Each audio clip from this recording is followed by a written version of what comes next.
महर्षि रमर के अनुसार मैं कौन हूँ, इसको पता करने के अलावा सब कुछ व्यर्थ है।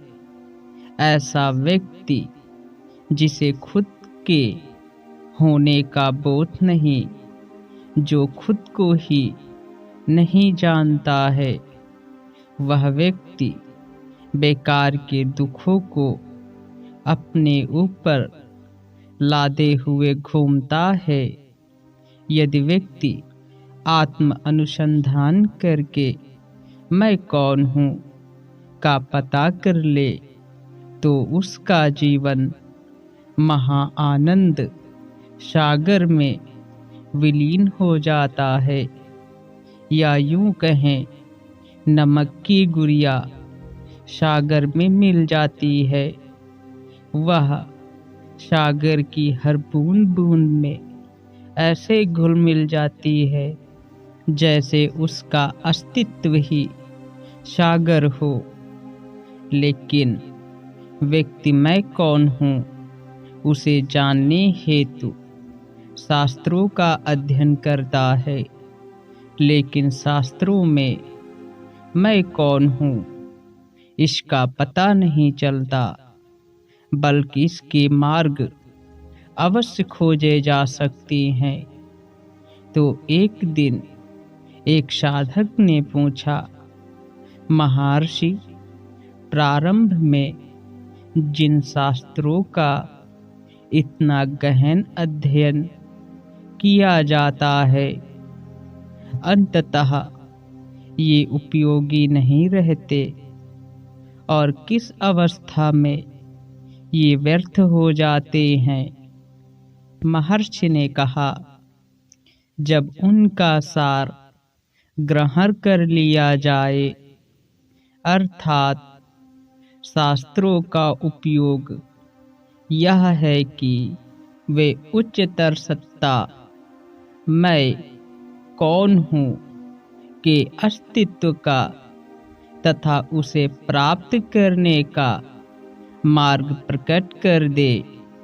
उनका सार केवल इतना ही है। जब व्यक्ति मैं कौन हूँ का पता कर ले, तब ये शास्त्र बेकार हो जाते हैं। किंतु शास्त्र बहुत बड़े ग्रंथ हैं तथा साधक के विकास के अनुकूल अंततः उपयोगी भी हैं। ज्यों-ज्यों साधक विकास को प्राप्त होता है, पूर्व में उपयोग किए गए अंशों को आरोहण कर ली गई सीढ़ियों के समान पाता है। इस प्रकार चढ़ी जा चुकी सीढ़ियां पूर्ण सफलता की स्थिति तक क्रमानुसार बनकर रह जाती हैं। लक्ष्य प्राप्ति के बाद केवल वही शेष रह जाता है, शेष सब व्यर्थ हो जाता है।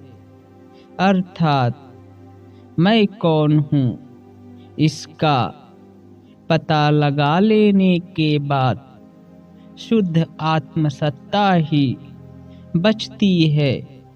बाकी सब शास्त्रों का ज्ञान व्यर्थ हो जाता है। हम कितना अधिक पढ़ते हैं, क्या उस सब को जो हमने पढ़ा है हम याद रख पाते हैं? पर क्या हम उसके सारांश को भूल जाते हैं? मन सार को पचा लेता है, शेष भुला देता है। जैसे कोई व्यक्ति आम के गूदे को खाकर उसकी गुठली फेंक देता है, ठीक इसी प्रकार शास्त्रों के महत्वपूर्ण ज्ञान को मन पचा लेता है, बाकी व्यर्थ को भुला देता है।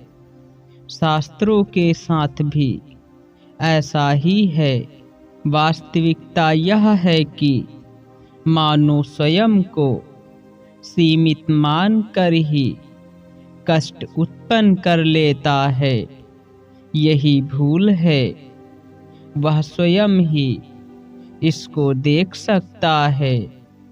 सुषुप्ति अवस्था में अर्थात गहरी नींद की अवस्था में कोई संसार न था, ना अहम भाव था और ना ही कष्ट था।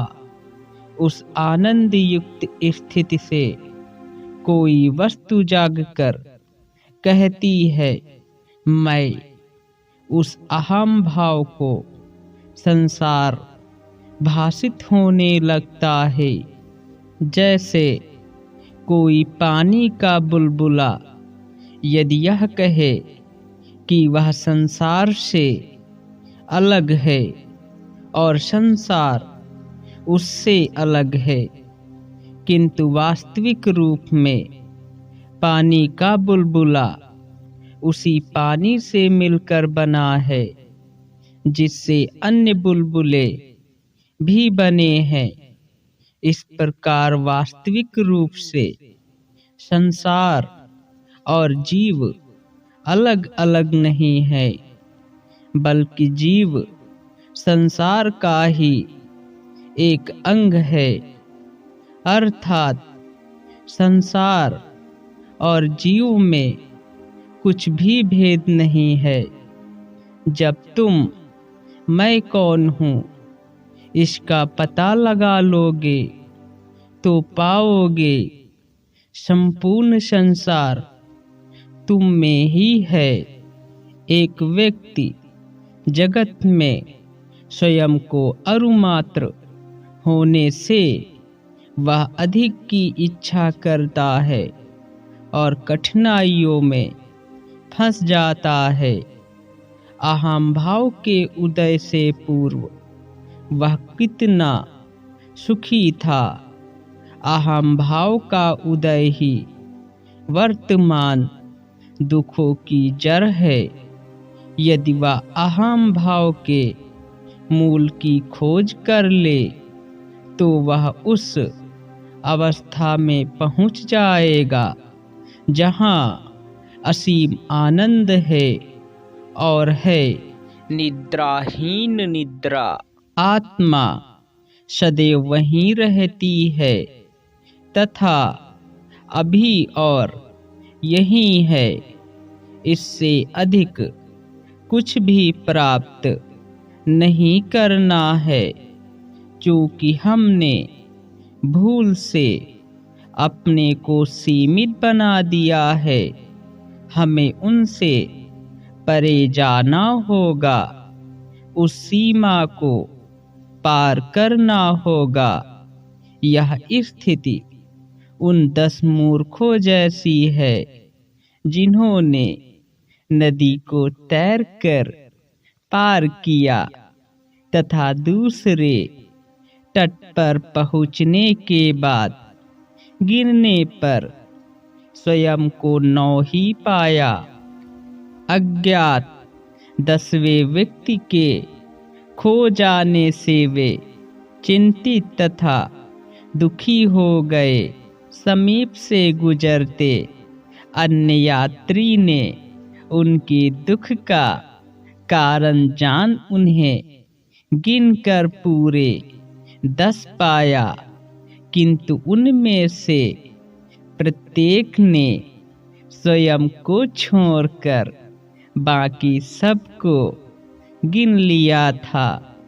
यात्री ने क्रमशः प्रत्येक को एक एक मुक्का मारा और उनसे मुक्कों की गिनती करने को कहा। उन्होंने 10 तक की गिनती गिनी और संतुष्ट हो गए। यहाँ बोध यह है कि 10वां व्यक्ति नया नहीं आया, वह तो बराबर वहीं था। अज्ञानवश वे सब शोकग्रस्त हो रहे थे। एक और कथा है। एक स्त्री ने अपने गले में हार पहन रखा था, किंतु उसे भूल गई। वह उसे तलाश करने लगी और पूछताछ करने लगी। उसकी एक सहेली को जब यह पता चला कि वह क्या खोज रही है, तो उसने उसी के गले में परे हुए हार की ओर संकेत किया। इसने उसे हाथों से स्पर्श किया और प्रसन्न हो गई। क्या उसे नया हार प्राप्त हुआ था? यहाँ भी अज्ञान ही दुख का कारण था तथा ज्ञान आनंद का। मनुष्य तथा आत्मा की स्थिति भी इसी प्रकार है। कोई भी नवीन वस्तु प्राप्त नहीं करनी है। आत्मा का अज्ञान ही वर्तमान दुख का कारण है। आत्मा के ज्ञान से आनंद प्राप्त होता है। इसके अतिरिक्त यदि किसी नवीन वस्तु की प्राप्ति होती हो, तो पूर्व में उसका अभाव माना जाएगा। जो वस्तु पूर्व में नहीं थी, वह पुनः नष्ट हो सकती है। इस प्रकार मोक्ष स्थायी नहीं होगा। मोक्ष स्थायी है, क्योंकि आत्मा यही है, अभी है तथा नित्य है। इस प्रकार मनुष्य का प्रयास अज्ञान के निवारण हेतु होता है। ज्ञान उदित होता है, प्रतीत होता है, यद्यपि यह स्वाभाविक तथा सदैव ही है। और इस प्रकार वह साधक महर्षि के प्रश्न को सुनकर संतुष्ट हो गया और महर्षि को प्रणाम करते हुए उसने वहां से विदा ली। और उस साधक ने निश्चय किया कि मैं कौन हूँ, इसका पता करना ही मनुष्य का एकमात्र ध्येय होना चाहिए। यदि एक बार मैं कौन हूँ इसका पता चल जाए, तो व्यक्ति असीम सौंदर्य, आनंद और चैतन्य की दशा में पहुँच जाता है, जहाँ से फिर लौटना नहीं होता है।